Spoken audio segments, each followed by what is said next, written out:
Adventure exam शुरू हो चुका था। सबसे पहले हुआ रिटन टेस्ट और यहां लोगों ने ऐसा कारनामा किया जिसे देखकर एग्जामिनर भी हंस पड़े।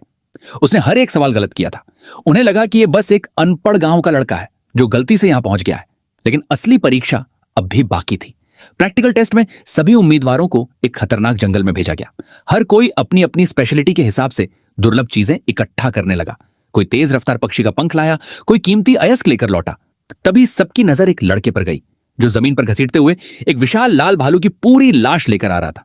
सब हैरान रह गए। जहां बाकी लोग सिर्फ भालू का गॉल ब्लैडर निकाल कर लाते, लो पूरा भालू उठा लाया। वजह पूछी गई तो उसने मासूमियत से कहा कि उसे सिर्फ जरूरी हिस्सा निकालना आता ही नहीं था। पहले तो सभी को यह मजाक लगा, लेकिन फिर उन उम्मीदवारों ने सच बताया जिन्होंने जंगल में उसे लड़ते देखा था। उन्होंने कहा कि लो ने बस एक बार तलवार निकाली और अगले ही पल विशाल भालू जमीन पर गिर चुका था। फाइनल टेस्ट में असली धमाका होना था। लो को एक नहीं बल्कि दो ताकतवर रैंकर्स के सामने खड़ा कर दिया गया।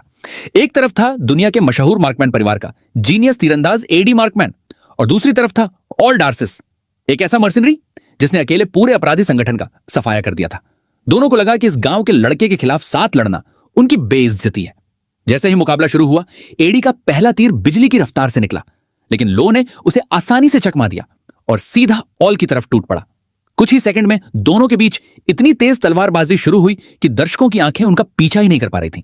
फिर अचानक लो ने ओल की रक्षा तोड़ दी। आखिरी वार होने ही वाला था कि पीछे से एडी ने सीधे उसके शरीर की तरफ तीर छोड़ दिया, लेकिन जो हुआ उसने पूरे हॉल को खामोश कर दिया। लो ने बिना रुके उसी मूवमेंट में अपनी तलवार से हवा में उड़ते तीर को दो टुकड़ों में काट दिया और उसी पल उसके शरीर से गहरे हरे रंग की एक भयानक आभा पूरे मैदान में फैल गई। पूरा कमरा उस दबाव को महसूस करने लगा। मुख्य एग्जामिनर ल्यूक, जिसने अपनी पूरी जिंदगी अनगिनत रैंकर्स को परखा था, पहली बार किसी को देखकर भीतर ही भीतर एक बात सोच रहा था, यह लड़का इंसान नहीं, एक राक्षस है। लेकिन किसी को नहीं पता था कि लो यहां सिर्फ एडवेंचर बनने नहीं आया था। उसका असली लक्ष्य था आसमान में मौजूद रहस्यमयी आइलैंड ऑफ द गॉड्स तक पहुंचना, क्योंकि उसी रहस्यमयी द्वीप ने उसकी पूरी दुनिया उससे छीन ली थी। कुछ समय पहले तक लो सिर्फ टोरी नाम के छोटे से गांव में रहने वाला एक साधारण 16 साल का लड़का था। वो हमेशा गांव वालों की मदद करता रहता था। कोई लकड़ी मंगवाता, कोई पानी भरवाता और लो बिना किसी शिकायत के हर काम कर देता। यही वजह थी कि उसकी बचपन की दोस्त यूना हमेशा गुस्सा हो जाती थी। उसे लगता था कि गांव वाले लो की अच्छाई का फायदा उठा रहे हैं। एक दिन यूना उसे गांव से भागकर बाहरी दुनिया देखने के लिए मनाने लगी। वो बताती है कि इस दुनिया में हर चीज की एक रैंक होती है, एडवेंचरर्स, डॉक्टर, योद्धा, हथियार, दौलत, यहां तक कि ताकत की भी। जो लोग अपनी रैंक बनाते हैं वही पूरी दुनिया में सम्मान पाते हैं। यूना का सपना था कि वह एक दिन महान एडवेंचरर बने और पूरी दुनिया घूमे, लेकिन लो ने मना कर दिया। उसके लिए उसका गांव ही पूरी दुनिया था। यूना ने आखिरी बार उसे समझाने की कोशिश की। वह उसे बचपन की एक घटना याद दिलाती है। जब दोनों सिर्फ 5 साल के थे, तभी एक विशालकाय जंगली पक्षी ने यूना पर हमला कर दिया था। उस वक्त पूरे गांव में कोई भी उसकी मदद के लिए नहीं पहुंच पाया, लेकिन छोटा सा लो बिना एक पल सोचे लकड़ी का डंडा उठाकर उस राक्षसी पक्षी के सामने खड़ा हो गया। यूना आज भी उस दिन को नहीं भूली थी।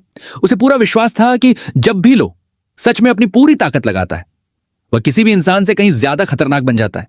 इसीलिए वह चाहती थी कि लो गांव की सीमाओं से बाहर निकले और पूरी दुनिया को अपनी असली ताकत दिखाए। लेकिन लो ने फिर भी मुस्कुराकर मना कर दिया। उसने कहा कि उसे अपने गांव से बढ़कर कुछ भी नहीं चाहिए। यूना ने गहरी सांस ली और बोली, अगर तुम नहीं चलोगे तो मैं अकेली ही चली जाऊंगी। उस दिन दोनों अलग हो गए, लेकिन लो को बिल्कुल अंदाजा नहीं था कि यह उनकी आखिरी मुलाकात साबित होने वाली है। कुछ देर बाद जब वह अकेला वापस लौट रहा था, तभी अचानक उसकी नजर आसमान पर गई। बादलों के बीच एक विशाल रहस्यमयी उड़ता हुआ द्वीप दिखाई दे रहा था। लो कुछ समझ पाता उससे पहले ही उस द्वीप से एक भयानक सुनहरी रोशनी नीचे गिरी। पूरी धरती कांप उठी। कुछ ही सेकंड बाद वह रहस्यमयी द्वीप ऐसे गायब हो गया जैसे वह कभी वहां था ही नहीं। लो का दिल जोर जोर से धड़कने लगा। उसे अचानक अपने गांव की चिंता होने लगी। वह पूरी ताकत से भागता हुआ टोरी पहुंचा, लेकिन वहां पहुंचकर उसके पैरों तले जमीन खिसक गई। पूरा गांव गायब हो चुका था। न कोई घर, न कोई इंसान, न यूना, न उसकी दादी। यह नजारा देखकर लो पूरी तरह टूट गया। उसे अपने बचपन की हर याद एक एक करके याद आने लगी। जब उसके माता पिता की मौत के बाद पूरा गांव उसके परिवार की तरह उसके साथ खड़ा हुआ था। यूना हमेशा कहती थी, तुम कभी अकेले नहीं हो, हम सब तुम्हारा परिवार हैं। और आज वह पूरा परिवार एक पल में उससे छिन चुका था। लो घुटनों के बल जमीन पर गिर पड़ा। उसकी आंखों से आंसू रुकने का नाम नहीं ले रहे थे। तभी पीछे से किसी के कदमों की आवाज आई। एक रहस्यमयी तलवारबाज उसके सामने खड़ा था। उसके चेहरे पर अफसोस साफ दिखाई दे रहा था। उसने धीरे से पूछा, क्या तुम टोरी गांव के रहने वाले हो? लो ने तुरंत उससे सवालों की बौछार कर दी। मेरा गांव कहां गया? सब लोग कहां हैं? ये सब किसने किया? लेकिन उस आदमी ने कोई जवाब नहीं दिया। उसने केवल एक कागज लो के हाथ में रखा जिस पर एक जगह का नाम लिखा था। फिर उसने कहा, इस गांव को भूल जाओ और यहां चले जाओ। लो ने गुस्से में उसका हाथ पकड़ लिया। मैं किसी को नहीं भूलूंगा। तभी वह आदमी पहली बार जोर से चिल्लाया, पूरा गांव खत्म हो चुका है। अगर जिंदा रहना चाहते हो तो अतीत को छोड़ दो। लेकिन उसे क्या पता था कि उसके ये शब्द लो के अंदर बुझी हुई आग को और भी भड़का देंगे। लो की आंखों में पहली बार बदले की ज्वाला दिखाई दी। उसे अपने माता पिता की मौत याद आई। फिर उन गांव वालों की याद आई जिन्होंने उसे कभी अकेला महसूस नहीं होने दिया। और फिर यूना जिसने हमेशा उस पर विश्वास किया। उसी पर लो ने अपनी जिंदगी की सबसे बड़ी कसम खाई, मैं उन सब को वापस लेकर आऊंगा। और जैसे ही उसने यह कहा, उसके पूरे शरीर से हरे रंग की एक भयानक ऊर्जा बाहर निकलने लगी। हवा का दबाव अचानक बदल गया। जमीन कांपने लगी। सामने खड़ा योद्धा भी पहली बार हैरान रह गया। उसे तुरंत समझ आ गया कि यह कोई साधारण लड़का नहीं, बल्कि एक ऐसा इंसान है जिसकी क्षमता पूरी दुनिया की किस्मत बदल सकती है। अगर लो सच में अपने गांव वालों को वापस लाना चाहता था तो उसे पहले इस दुनिया का सबसे खतरनाक योद्धा बनना पड़ता। सामने खड़ा रहस्यमयी तलवारबाज अब पहली बार लो को ध्यान से देख रहा था। उसने महसूस किया कि इस लड़के के शरीर से निकल रही हरी प्राणा बिल्कुल सामान्य नहीं थी। उसने बिना कुछ कहे अपनी तलवार निकाली और सीधा लो की तरफ उछाल दी। लो ने किसी तरह तलवार पकड़ ली। अगले ही पल उस आदमी ने ठंडी आवाज में कहा, अगर उस उड़ते हुए द्वीप तक पहुंचना चाहते हो तो पहले मुझे मार कर दिखाओ। लो बिना एक पल रुके उसकी तरफ दौड़ पड़ा। उसके शरीर से हरी प्राणा लगातार बाहर निकल रही थी। उसने पूरी ताकत से तलवार घुमाई। ऊपर से देखने पर यह हमला बेहद साधारण लग रहा था, लेकिन जैसे ही तलवार सामने पहुंची उस योद्धा के चेहरे का रंग बदल गया। उसे उस वार में एक अजीब सा दबाव महसूस हुआ, ऐसा दबाव जो उसने अपने पूरे जीवन में बहुत कम लोगों से महसूस किया था। उसने आसानी से वार रोक लिया। वो मन ही मन सोचने लगा, अगर इसे सही ट्रेनिंग मिल गई तो यह सचमुच दुनिया बदल देगा। पहली बार उसने लोगों को उस रहस्यमयी द्वीप के बारे में सच बताया। उसने कहा, उस जगह का नाम है आइलैंड ऑफ द गॉड्स, एक ऐसा रहस्यमयी द्वीप जो हमेशा आसमान में विशाल समुद्र के ऊपर तैरता रहता है। लो ने तुरंत पूछा, क्या मेरे गांव वाले मर चुके हैं? योद्धा कुछ सेकंड तक चुप रहा, फिर बोला, मुझे नहीं पता, लेकिन एक संभावना है, शायद वे मरे नहीं हैं। शायद उन्हें उस द्वीप पर ले जाया गया है। बस यही एक उम्मीद लो के लिए काफी थी। अगर जरा सी भी संभावना थी तो वह पूरी दुनिया से लड़ने के लिए तैयार था, लेकिन वहां पहुंचना आसान नहीं था।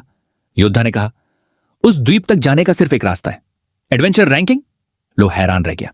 योद्धा ने समझाया, इस दुनिया में हर काम की अपनी रैंक होती है, लेकिन सबसे कठिन रैंकिंग एडवेंचरर्स की होती है, क्योंकि वही लोग अनजान जगहों की खोज करते हैं जहां से ज्यादातर लोग कभी वापस नहीं लौटते। और आइलैंड ऑफ द गॉड्स पूरी दुनिया के सबसे खतरनाक क्षेत्र के रूप में नंबर 1 पर मौजूद है। उस जगह की जांच करने का अधिकार सिर्फ दुनिया के टॉप 10 एडवेंचरर्स को मिलता है। मतलब अगर लो अपने गांव वालों को वापस लाना चाहता था तो उसे पूरी दुनिया के लाखों एडवेंचरर्स को पीछे छोड़कर टॉप 10 तक पहुंचना होगा। यह सुनकर कोई भी इंसान डर जाता, लेकिन लो के चेहरे पर डर नहीं, सिर्फ एक अटूट संकल्प था। उसने बिना सोचे जवाब दिया, मैं करूंगा। उस जवाब को सुनकर पहली बार वह योद्धा मुस्कुराया। फिर उसने अपना परिचय दिया, मेरा नाम है अडाल और मैं हूं नाइट रैंकिंग का नंबर 1, यानी पूरी मानव जाति का सबसे शक्तिशाली तलवारबाज। लो समझ चुका था कि उसके सामने कोई साधारण इंसान नहीं, बल्कि दुनिया का सबसे महान नाइट खड़ा है। अडाल ने कहा, आज से अगले 1 साल तक मैं तुम्हें तलवार की हर कला सिखाऊंगा, लेकिन उसके बाद तुम्हारा रास्ता तुम्हें खुद बनाना होगा। और फिर शुरू हुई ऐसी ट्रेनिंग जिसे देखकर कोई भी इंसान बीच में हार मान ले। हर सुबह सूरज निकलने से पहले ट्रेनिंग शुरू होती और रात होने के बाद भी खत्म नहीं होती। लो के हाथों की चमड़ी बार बार फट जाती, पैरों से खून बहता रहता, मांसपेशियां टूट जाती, हड्डियां चटक जाती।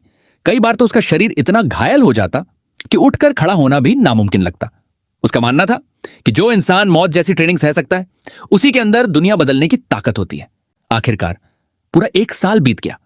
अब सामने वही लड़का खड़ा था, लेकिन उसके अंदर का इंसान पूरी तरह बदल चुका था। उसे याद आया, यूना हमेशा कहती थी कि वह एक दिन दुनिया घूमेगी और महान एडवेंचर बनेगी, लेकिन किस्मत ने उसकी जगह इस पर लो को दे दिया। अब वह सिर्फ अपना सपना नहीं, यूना का सपना भी अपने साथ लेकर चल रहा था। अडाल ने उसकी तरफ देखा और पहली बार संतोष से सिर हिलाया। उसने कहा, अब समय आ गया है, दुनिया तुम्हें जाने। लो ने आखिरी बार अपने उजड़ चुके गांव की तरफ देखा, फिर बिना पीछे मुड़े नई दुनिया की ओर पहला कदम बढ़ा दिया। उसे नहीं पता था कि आगे उसका सामना ऐसे रैंकर्स से होने वाला है जिनके नाम सुनकर ही देशों की सेनाएं कांप उठती थीं, लेकिन अब वापस लौटने का कोई रास्ता नहीं था।